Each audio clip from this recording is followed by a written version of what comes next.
네, 이번 코너는 취재 파일입니다. 관심사가 큰 경제 이슈를 하나 골라 심층적으로 파헤쳐봅니다. 네, 다사다난했던 2024년도 한 일주일 정도만을 남겨둔 상황입니다. 올해 증권업계에서는 어떤 뉴스들이 헤드라인들을 장식했는지 금융부 서영태 기자가 정리해드립니다. 네, 어서 오십시오. 네, 안녕하십니까. 네, 올해 많은 일이 있었는데 이 증권가에서 좀 가장 눈에 띄는 일을 하나 꼽자면요. 네, 올해 정말 많은 일이 있었던 것 같습니다. 저도 금융부에서 증권업을 담당하는 사람으로서 여러 가지 일들을 겪고 올 한 해에 어떤 뉴스가 나왔는지 좀 정리해보는 그런 시간들을 가졌는데요. 네네.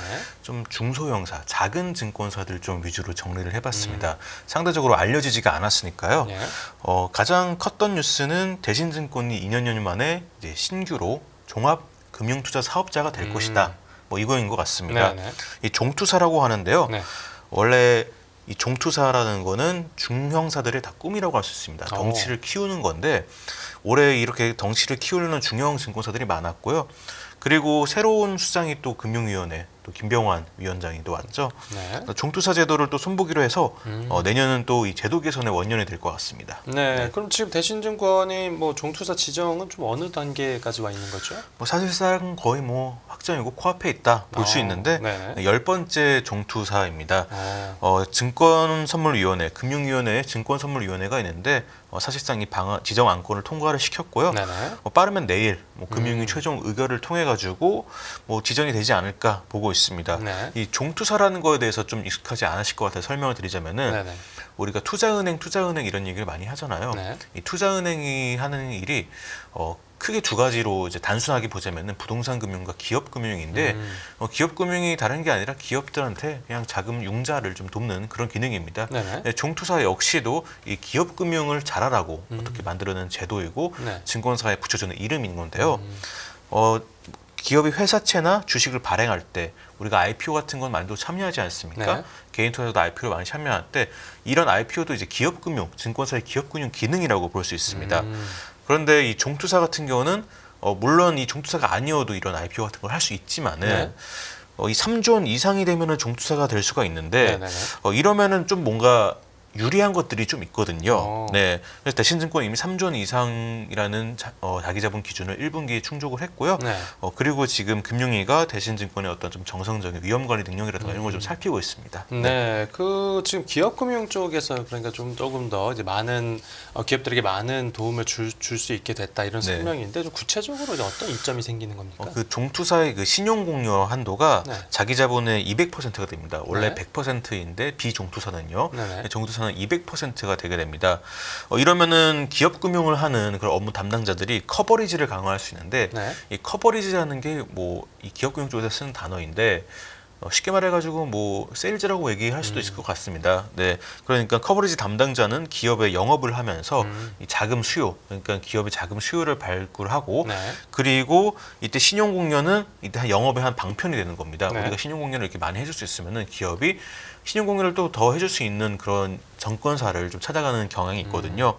덩치를 키운 대신증권의 종투사 지정을 받으면은 기업금융 영업이 좀 수월해진다 이렇게 얘기를 할 수 있겠습니다. 돈을 더 많이 빌려줄 수 있다 이런 의미입니까? 신용공개에는 돈 빌려주는 것도 포함이 되고요. 담보를 보증하는 것, 보증이라던가 이런 것들도 포함이 되는데요. 다양한 것들을 이제 신용공여다 이렇게 얘기할 수 있습니다. 네. 대신증권은 이제 10번째 종투사가 되는 건데 2022년 5월에 키움증권이 9번째였고 지금 2년 반 정도 걸렸는데 10번째가 탄생할 것 같습니다. 우리가 흔히 아는 좀 큰 회사들 미래에셋, 한투, 엔투 이런 것들은 KB 다 이제 종투사라고 볼 수 있습니다. 네네. 네. 네.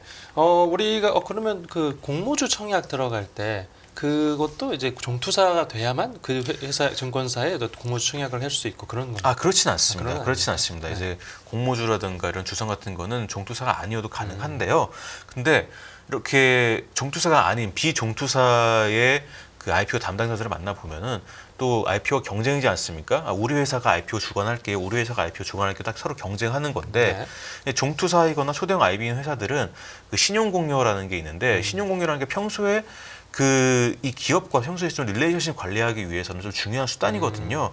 네, 그렇기 때문에 이런 신용공개의 한도가 굉장히 중요한데 쉽게 말해서 어떤 영업을 할 어떤 역량이라고 얘기를 표현할 수 있을 것 같습니다. 네, 그래서 똑같이 이 IPO란 거는 종투사도 가능하고 비종투사도 가능하지만은 그래도 어떤 영업적 역량을 더 갖췄냐 아니냐 뭐 이 차이라고 볼 수 있겠습니다. 네. 그리고 지금 대신증권이 종투사가 되면 10번째라고 설명해 주셨는데 그 대신증권 말고 또 종투사를 노리고 있는 증권사들이 꽤 있습니다. 아, 네, 맞습니다. 지금 대신증권은 자기 자본 순위가 10위였고 뭐 11위는 지금 교보증권인데요. 교보증권은 지금 지난 9월 말 기준으로 자기 자본이 2조에 좀 못 미칩니다. 네. 교보증권 좀 중장기적 관점에서 종투사에 도전하겠다 그런 입장이고요. 네. 목표는 2029년인데 뭐 슬슬 쪽 자본 확충은 뭐 계속 진행하고 있습니다. 2020년에도 2천억 그리고 2023년에도 2,500억 뭐 진행했는데요. 네. 최대 주주인 교보생명이 좀 증자를 했습니다. 현대차증권도 체급을 채우고 있는데 지난달에 2천억 정도 증자를 했거든요. 역시나 그 대형사와의 어떤 경쟁을 하려면은 좀 덩치를 키우고 또 장기적으로는 이제 종투사라든가 이런 걸 가야 된다. 뭐 이런 입장에서 현대차증권도 역시 증자를 했습니다. 네. 네, 이제 우리나라 뭐 주식 시장이 좀 더 규모도 커지고 이렇게 발전하고 있다라고 보여서 고무적인데, 그런데 당국에서는 이 종투사를 좀 탐탁치 않게 여기는 시선도 있나 봅니다. 네, 맞습니다. 그 종투사 되면은 기업 입장에서 돈 벌기 좋은 거거든요. 증권사 입장에서는. 네.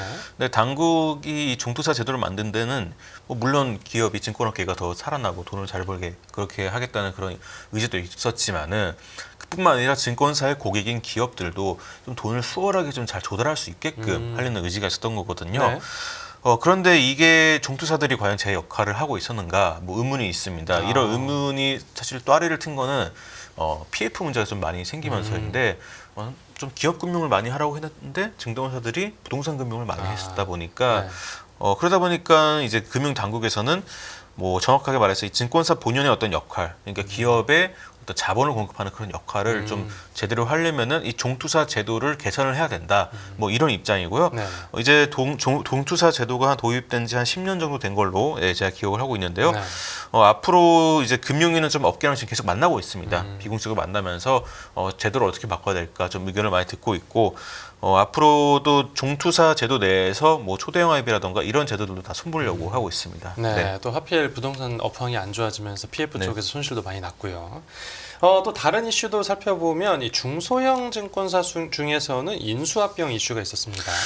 네, 맞습니다. 뭐 인수합병으로 가장 시끄러웠던 한양증권인데요. 네. KCGI 많이 좀 알려졌죠. 이제 강성부 펀드라고도 알려졌는데 네. 이 KCGI가 원래는 행동주의 펀드로만 이제 알려져 있다가 그 다음에 메리츠 자산운용을 인수하면서 KCGI 운용, 공모펀드 운용사가 또 있지 않습니까? 네. 근데 또 종합금융그룹으로 관련된 행보인지 이 한양증권이라는 회사를 인수하려고 그러는데 한양증권이 뭐 대중한테는 그렇게 많이 알려지지 않은 좀 소형사긴 합니다. 네. 소형사긴 한데요. 지금 인수 계약을 체결했고 그저 금융 당국으로부터 대주주 승인 심사를 준비하고 있습니다. 일단은 증권사 사실 금융업은 M&A고 증권사도 좀 M&A가 중요한 게 라이센스를 받는 것보다 이미 라이센스를 갖고 있는 회사를 사는 게 훨씬 쉽거든요. 훨씬 쉽고 그리고 이 한양증권 같은 경우는 좀 강점이 네. 채권, 채권의 강점이 있습니다. 채권의 강점이 있고 그리고 부동산 PF 이런 쪽 경쟁력이 또 있는 게 왜냐하면 한양증권은 부동산 PF 관련해서 문제가 좀 없었거든요. 네. 다른 증권사와 달리 그러면서 좀 문제가 있었던 증권사들이 부동산 PF 관련 인력들을 좀 내보낼 때 네. 한양증권으로 많이 갔습니다. 오. 네, 그러면서 뭐 채권과 부동산 금융 이쪽에 경쟁력이 있고 네. 또 우량 매물이다 할 수 있는데 뭐 한양증권 이름에서 아시다시피 뭐 한양대학교 그쪽 재단의 소유였습니다. 네네. 그쪽 소유였는데 한양대가 좀 재단이 좀 어려워지면서 매물로 나왔습니다. 매물로 나왔는데 지금 임재택 대표가 한양증권을 그동안 많이 이끌었거든요. 네네. 증권업계 최고령 CEO라고 할 수 있는데 네. 굉장히 잘 하셨어요. 지난 6년간 자기 자본을 뭐 한 2,700억에서 한 5천억 가까이 좀 늘렸고 뭐 수익성, 그러니까 자기 자본 이익률도 한 6배 이상 성장시켰고 잘 이끌었는데 네네. 뭐 이제 주인이 바뀌면은 뭐 CEO가 어떻게 될까 뭐 그런 이야기들은 사실 뭐 출입을 하다 보면은 좀 듣게 되는데 뭐 유임 뭐 가능성도 있다는 얘기도 들리고 어떻게 바뀔 거다는 얘기도 들리고 뭐 잘 모르겠지만은 그래도 KCGI라는 어떤 그룹 안에 들어가면서 좀 더 뭐 여러 가지 좀 시너지도 나지 않을까 뭐 그런 추측이 좀 나오고 있습니다. 네. 또 이 간판을 새로 바꿔 달거나 아니면 그 증권업계 또 이 오랜만에 다시 등판한 회사도 있었습니다. 아, 네, 맞습니다. 이 엑시트투자증권이 네네. LS 증권이 됐는데, 이 LS 증권으로 새롭게 출발했는데, 네네. LS는 전선이나 일렉트릭이나 이런 쪽, 뭐 전력 인프라 관련해 가지고 좀 유명한 대기업이지 않습니까? 네. 근데 뭐 아시다시피 범 LG가에서 이제 나온 거라, 네, 재계 서열 16인데요. 네네. 이 LS 증권이 원래 또 지분 관계가 있긴 했는데, 뭐 완전히 편입이 되면서 톱 10으로 성장하겠다. 네. 이제 그룹의 하나 일원이 됐으니까 톱 10으로 성장하겠다 하면서 지금 각오를 다지고 있는데 네. 아무래도 범 LG 계열이다 보니까 그러다 보니까 좀 이 LG 관련된 LS 관련된 그런 뭐 딜을 좀 우위를 점하지 않을까 이런 생각도 나오고 있거든요. 사실 네. LG가 금융에 손댄 거는 옛날에 카드 사태 이후로 손댔는데 또 어떤 역할을 할지가 또 주목이 되고 있습니다. 네. 네.